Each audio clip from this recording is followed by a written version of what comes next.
യാക്കോബിന് എവിടെ നിന്നാണ് ഈ ഉത്തരം കിട്ടിയത്? എൻ്റെ നേർക്ക് വരുത്തി തന്നു, ദൈവമായ യഹോവ എൻ്റെ നേർക്ക് വരുത്തി തന്നു എന്നുള്ള ഈ ഉത്തരം യാക്കോബിന് എവിടെ നിന്നാണ് കിട്ടിയത്? ഞാൻ ചിന്തിക്കുന്നു, തീർച്ചയായും അത് ഇസ്ഹാക്കിൽ നിന്ന് തന്നെയാണ്.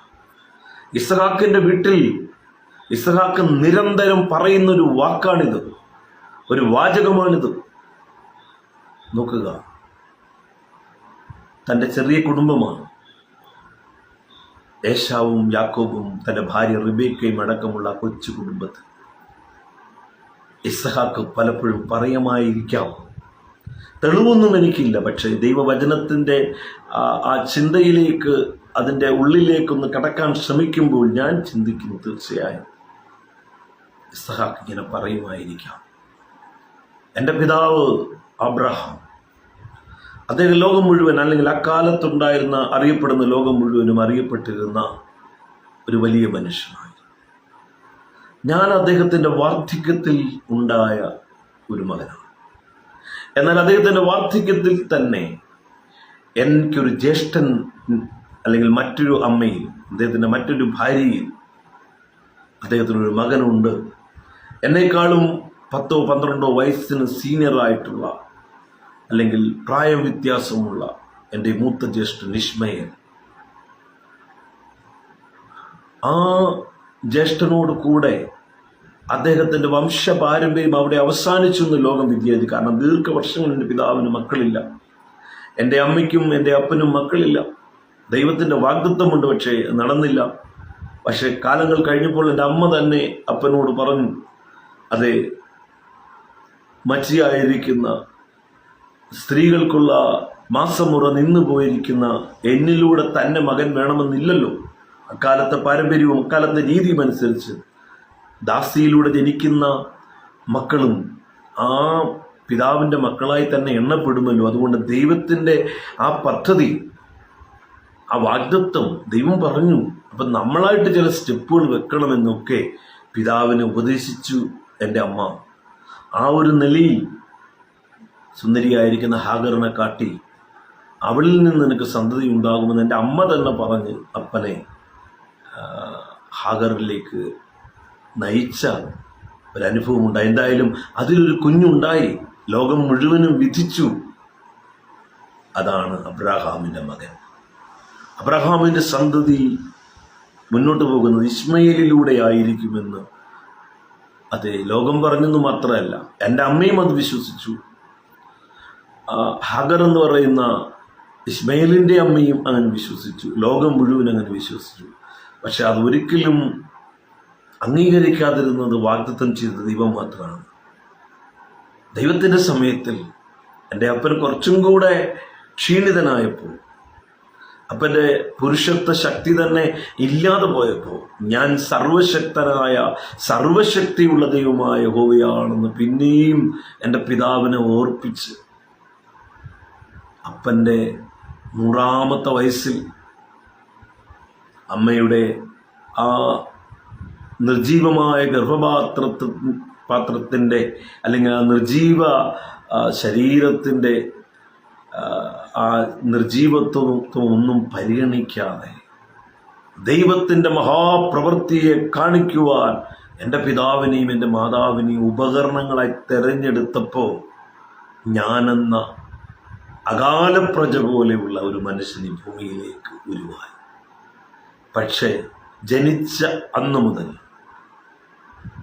എൻ്റെ പിതാവ് വാർദ്ധക്യത്തിലെത്തി കഴിഞ്ഞിരിക്കുന്നു, എൻ്റെ മാതാവ് വാർദ്ധക്യത്തിലെത്തി കഴിഞ്ഞിരിക്കുന്നു.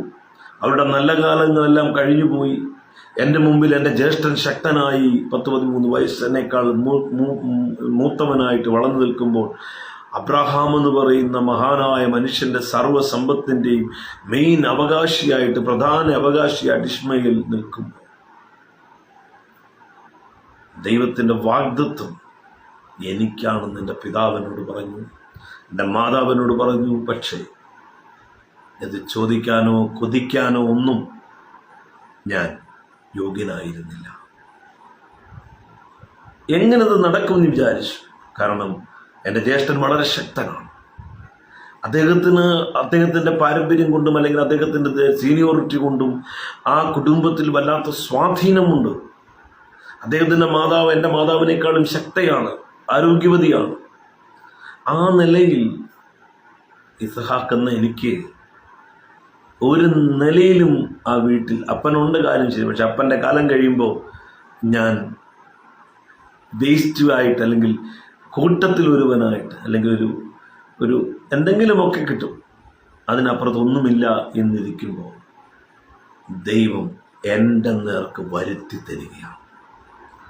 എൻ്റെ അവകാശങ്ങൾ ദൈവം എൻ്റെ പിതാവിനോട് എന്നെക്കുറിച്ച് പറഞ്ഞ വാഗ്ദത്തങ്ങൾ എൻ്റെ ദൈവം എനിക്ക് നേരെ വരുത്തി തരികയാണ്. അതേ, പ്രതാപിയായിരുന്ന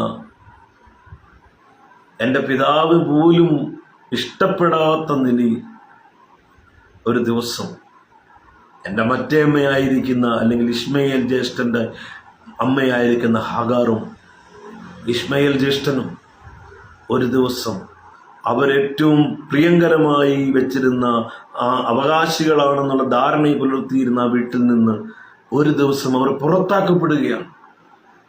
ഞാനതിൽ പങ്കാളിയല്ല. ഞാൻ ആ വീട്ടിലെ ഒരു അപ്രധാന കഥാപാത്രം പോലെ ഞാൻ ഇരിക്കുകയാണ്. പക്ഷേ എൻ്റെ ദൈവം, എൻ്റെ ദൈവമായ യഹോവ ആ അവകാശം, ആ വാഗ്ദത്തം താൻ ഒരിക്കൽ എൻ്റെ പിതാവിനോട് പറഞ്ഞ ആ വാഗ്ദത്തം എനിക്ക് നേരെ വരുത്തി തരുമ്പോൾ ആ വാഗ്ദത്തത്തിന് തടസ്സമായി നിൽക്കുന്ന ഏത് വൻമലയാണെങ്കിലും അതിനെ തള്ളി മാറ്റാൻ എൻ്റെ ദൈവമായ യഹോവ, എൻ്റെ കർത്താവ് എനിക്ക് വിശ്വസ്തനായിരുന്നു. എൻ്റെ ദൈവം എനിക്ക് നേരെ വരുത്തി തരികയായിരുന്നു. അത് ഞാൻ അതിലൂടെ മനസ്സിലാക്കി. ഇസ്ഹാക്ക് പറയുന്നതായിട്ടാണ് ഞാനിപ്പോൾ പറയാൻ ആഗ്രഹിക്കുന്നത്. ആ വീട്ടിലെന്നും ഇസ്ഹാക്ക് തൻ്റെ കുഞ്ഞുങ്ങളോടും ഭാര്യയോടും പറയാം, എനിക്കിതൊന്നും കിട്ടാൻ യോഗ്യത ഉണ്ടായിരുന്നില്ല, പക്ഷെ എൻ്റെ ദൈവമായ കർത്താവ്, എൻ്റെ ദൈവമായ യഹോവ എനിക്ക് നേരെ നന്മകൾ വരുത്തി തന്നു. എൻ്റെ വീടിൻ്റെ അവകാശം, എൻ്റെ ജനത്തിൻ്റെ അവകാശം, എൻ്റെ പിതാവിൻ്റെ അവകാശം, ഈ ഭൂസ്വത്തിൻ്റെ അവകാശം, ഇതൊന്നും എനിക്ക് കിട്ടേണ്ടതായിരുന്നില്ല. ഞാൻ കൊതിച്ചാലും കിട്ടുമായിരുന്നില്ല. ഞാൻ രണ്ടാമത്തെ മകനാണ് സത്യത്തിൽ. പക്ഷേ എൻ്റെ ദൈവമായ യഹോവ എനിക്ക് നേരെ വരുത്തി തരുമ്പോൾ ഇസ്മായേൽ അപ്രധാന വ്യക്തിത്വമായി മാറ്റപ്പെടുക. ഞാനാണ് അവകാശി. ഞാൻ ഒന്നാമത്തെ മകൻ എന്ന നിലയിൽ എനിക്ക് അവകാശം വരിക. സീനിയോറിറ്റി 10-13 വയസ്സിൻ്റെ വ്യത്യാസമുണ്ട്. പക്ഷേ അത് ദാസിയുടെ മകൻ എന്നൊരു കാറ്റഗറിയിലേക്ക് എൻ്റെ ജ്യേഷ്ഠനെ തള്ളി മാറ്റുകയാണ് എൻ്റെ ദൈവം. എന്തിന്? എനിക്ക് നേരെ ആ നന്മ വരുത്തി തരാൻ. എൻ്റെ ദൈവം എനിക്ക് ആ നന്മ ഒരുക്കി തന്നപ്പോൾ, എൻ്റെ നേർക്ക് വരുത്തി തന്നപ്പോൾ, ആ വരുത്തിൽ തരലിന് തടസ്സങ്ങളായി ലോകം വിചാരിച്ച, ലോകം കണ്ട വ്യക്തിത്വങ്ങൾ, ഹാഗറാണെങ്കിലും ഇസ്മയേലാണെങ്കിലും ആ വീട്ടിൽ നിന്നും പുറത്താക്കപ്പെടുക.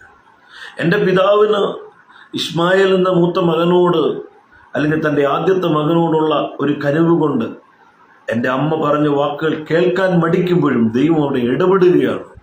എൻ്റെ ദൈവമായ യഹോവ എനിക്ക് നേരെ അനുഗ്രഹങ്ങൾ വരുത്തി തരുന്ന എൻ്റെ ദൈവം പറയുക, ദാസിയെയും മകനെയും ആ വീട്ടിൽ നിന്നും പുറത്താക്കുക. എൻ്റെ പിതാവിന് മനസ്സോടെയെങ്കിലും അത് അംഗീകരിക്കേണ്ടി വന്നു. കാരണം അദ്ദേഹം ദൈവം പറയുന്നതിനപ്പുറമായി ഒന്നും ചെയ്യുന്ന മനുഷ്യനായിരുന്നില്ല. പക്ഷേ എനിക്കതൊരു അത്ഭുതമായി. എന്നും ആ വീട്ടിലെ 2ാം സ്ഥാനക്കാരനായി മാത്രം ഇരിക്കേണ്ട എനിക്ക് ഒരു വലിയ അവകാശം, ഒരു വലിയ പിന്തുടർച്ച, ഒരു വലിയ നന്മ എൻ്റെ ദൈവമായ യഹോവ എനിക്ക് നേരെ വരുത്തി തന്നു. അതുമാത്രമല്ല, പിന്നെയും ഒത്തിരി അനുഭവങ്ങൾ എൻ്റെ ജീവിതത്തിൽ എനിക്ക് കാണുവാനിടയായത്. അതെ, എൻ്റെ അമ്മ മരിച്ചു.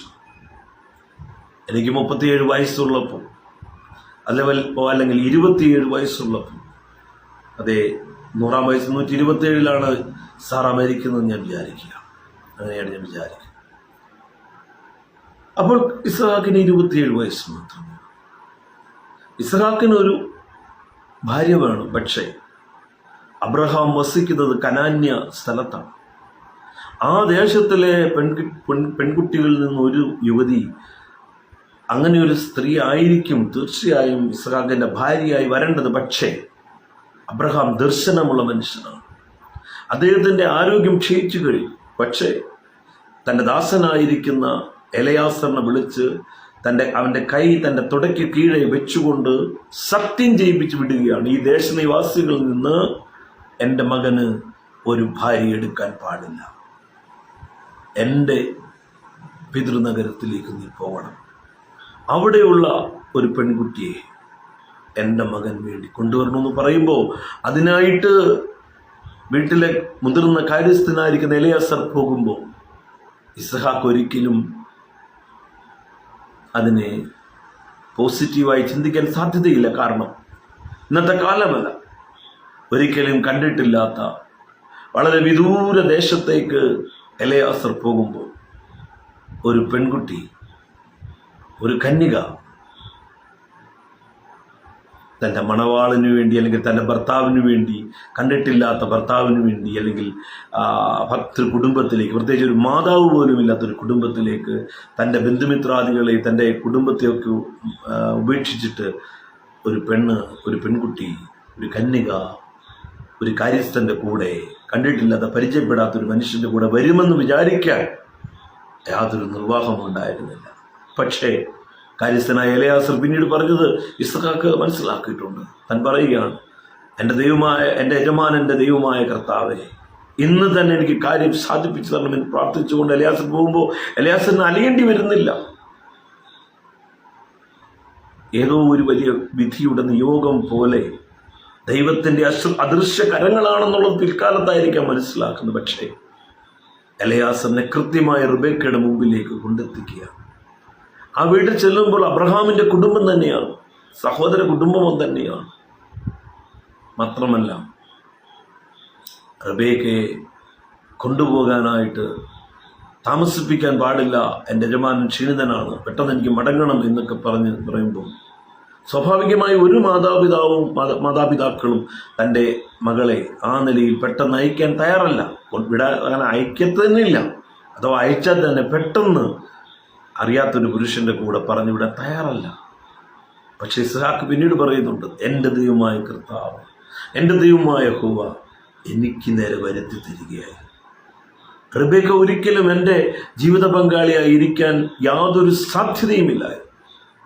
ഞാൻ കനാന്യ പെൺകുട്ടികളിൽ ഒരാളെ എൻ്റെ ജീവിത സഖിയായി എടുക്കേണ്ടതായിരുന്നു. പക്ഷെ ദൈവത്തിന് നിശ്ചയമുണ്ട്. ആ ദൈവനിശ്ചയത്തിൽ എൻ്റെ പിതാവിൻ്റെ കുലത്തിൽ, തൻ്റെ വംശത്തിൽ നിന്ന് തന്നെ, തൻ്റെ സഹോദര കുടുംബത്തിൽ നിന്ന് തന്നെ എനിക്ക് നേരെ എൻ്റെ ഭാര്യയാകേണ്ടവളെ എനിക്ക് നേരെ എൻ്റെ ദൈവം വരുത്തി തരിക. ഒരു മാതാവില്ലാത്ത, ഒരമ്മായിയമ്മയില്ലാത്ത വീട്ടിലേക്ക് റിബേക്ക വരികയാണ്. നോക്കുക, അമ്മയുടെ ദുഃഖം, അമ്മ മരിച്ച ദുഃഖം സഹിക്കാൻ കഴിയാതെ വെളിമ്പ്രദേശത്ത് പോയി പ്രാർത്ഥിക്കുകയും ദൈവസന്നിധിയിലിരിക്കുകയും ഒക്കെ ചെയ്യുന്ന ഇസ്ഹാക്കിൻ്റെ മുമ്പിലേക്ക് ആ ഒട്ടകപ്പുറത്തിരിക്കുന്ന പെൺകുട്ടി, അതേ മുമ്പിൽ നടക്കുന്ന കാര്യസ്ഥനും അല്ലെങ്കിൽ മറ്റൊരു വാഹനത്തിൽ സഞ്ചരിക്കുന്ന കാര്യസ്ഥനും ഒക്കെ കാണുമ്പോൾ അതിശയം കൂറുകയാണ്. പക്ഷേ ഏതാനും ചില മിനിറ്റുകൾ, മണിക്കൂറുകൾ കഴിയുമ്പോൾ റിബേക്ക ഇസ്ഹാക്കിൻ്റെ ഭാര്യയായി തീർന്നു എന്നുള്ളത് അക്കാലത്തെ കഥകളിൽ, അക്കാലത്തെ ചരിത്രങ്ങളിൽ, അക്കാലത്തെ പഴം പാട്ടുകളിൽ ഒരു വലിയ അതിശയത്തിൻ്റെ വർത്തമാനമായിരിക്കാം, വലിയ അത്ഭുതകരമായിരിക്കുന്ന ഒരനുഭവമായിരിക്കാം. പക്ഷേ ജീവിതത്തിൻ്റെ ഓരോ മേഖലകളിലും അതെ ഇസ്ഹാക്ക് അത് തിരിച്ചറിഞ്ഞു. എനിക്ക് അവകാശമില്ലായിരുന്നു, എനിക്ക് അധികാരമില്ലായിരുന്നു, എനിക്കെല്ലാം എൻ്റെ ദൈവം എനിക്ക് നേരെ വരുത്തി തരികയായിരുന്നു, എനിക്ക് നേരെ അവനത് കൊണ്ടുതരികയായിരുന്നു. എൻ്റെ പ്രിയമുള്ള സഹോദരങ്ങളെ, ഇത് നിരന്തരമായി ഇസ്ഹാക്ക് പറഞ്ഞിട്ടുണ്ടായിരിക്കും. ഈ വാക്കായിരിക്കണം, അല്ലെങ്കിൽ ഈ വാചകമായിരിക്കണം. അതെ, കബളിപ്പിക്കലിന് തൊട്ട് മുമ്പിൽ പിതാവ് ചോദിക്കുന്ന ഈ ചോദ്യത്തിന് മുമ്പിൽ പരിഭ്രാന്തി യാക്കോബിന്റെ ജീവിതത്തിൽ ഒരു പക്ഷെ വന്നെങ്കിൽ വേഗത്തിൽ ദൈവമായ യഹോവ എനിക്ക് നേരെ വരുത്തി തരുന്നു. നീ പറയാറുള്ളൂ, നീ പറയാറുണ്ടല്ലോ, അപ്പച്ചാ നീ അങ്ങ് പറയാറുണ്ടല്ലോ, ദൈവമായ കർത്താവ് അങ്ങയ്ക്ക് നേരെ വരുത്തി തന്നു. ആ ദൈവം എൻ്റെ കൂടെ ഇരുന്നു, എനിക്ക് നേരെ ഈ വേട്ടമൃഗത്തെ അവൻ വരുത്തി തന്നു എന്നാണ് പറയുന്നത്. നോക്കുക, യാക്കോബ് തൽക്കാലത്തേക്ക് രക്ഷപ്പെടാൻ അപ്പൻ ഉപയോഗിക്കുന്ന ഒരു പ്രയോഗമെടുത്ത് പ്രയോഗിച്ചു എന്ന് മാത്രമേ ഉള്ളൂ. അതാണ് അതിന് സത്യം. പക്ഷേ അതൊരു സത്യമാണ്, അതൊരു യാഥാർത്ഥ്യമാണ്. യോഗ്യതയില്ലാത്ത, ഒരിക്കലും ഒരു നിലയിലും അത് അവകാശം പറയാൻ പറ്റാത്ത അനേകം നന്മകൾ നിങ്ങളുടെ ജീവിതത്തിൽ, എൻ്റെ ജീവിതത്തിൽ നമ്മുടെ കർത്താവ് വരുത്തി തന്നില്ലേ? നേർക്ക് വരുത്തി തന്നില്ലേ? മിടുക്കാണോ, കഴിവാണോ, സാമർഥ്യമാണോ, ബുദ്ധിയാണോ, ജ്ഞാനമാണോ, വിദ്യാഭ്യാസമാണോ, ആരോഗ്യമാണോ, സൗന്ദര്യമാണോ, ധനമാണോ, കുടുംബ മഹിമയാണോ? ഒന്നുമല്ല. കർത്താവ് എനിക്ക് നേരെ, നിങ്ങൾക്ക് നേരെ വരുത്തി തന്നതല്ലേ. പൂർവ്വപിതാവായ ഇസ്ഹാക്ക് തൻ്റെ അനുഭവത്തിൽ നിന്ന് നിരന്തരം പറഞ്ഞതായിരിക്കണം ഒരുപക്ഷെ യാക്കോബ് അപ്പോൾ പറയുകയും ഇസ്ഹാക്ക് ആ മറുപടിയിൽ തൃപ്തനാകുകയും ചെയ്തു. അതെന്തുമായിക്കൊള്ളട്ടെ, പക്ഷേ എന്നെ കേൾക്കുന്ന നിങ്ങൾക്കും എനിക്കും ജീവിതത്തിൽ അനുഭവമില്ലേ? ദൈവം നമുക്ക് നേരെ വരുത്തി തരുന്നില്ല. നമുക്ക് നമ്മുടെ ജീവിതത്തിൻ്റെ ഓരോ ചെറുതും വലുതുമായിരിക്കുന്ന അനുഭവങ്ങളിൽ ദൈവം നടത്തുന്ന, ദൈവം നേർക്ക് വരുത്തി തരുന്ന നന്മകൾ എനിക്ക് ധാരാളമല്ലേ? എല്ലാം അതല്ലേ? എല്ലാം അത് തന്നെയല്ലേ? അല്ലെങ്കിൽ നമുക്കെന്നാ മിടുക്ക്, നമുക്കെന്നാ കഴിവ്? കർത്താവ് നേർറ്റിക്ക് കൊണ്ടുവരികയാണ്, നേർക്ക് കൊണ്ടുതരികയാണ്. നാം അവിശ്വസ്തരായിരിക്കുമ്പോഴും അവൻ വിശ്വസ്തനാണ്. ഞാനൊരു അനുഭവം കൂടെ പറഞ്ഞു എൻ്റെ വാക്കുകൾ അവസാനം.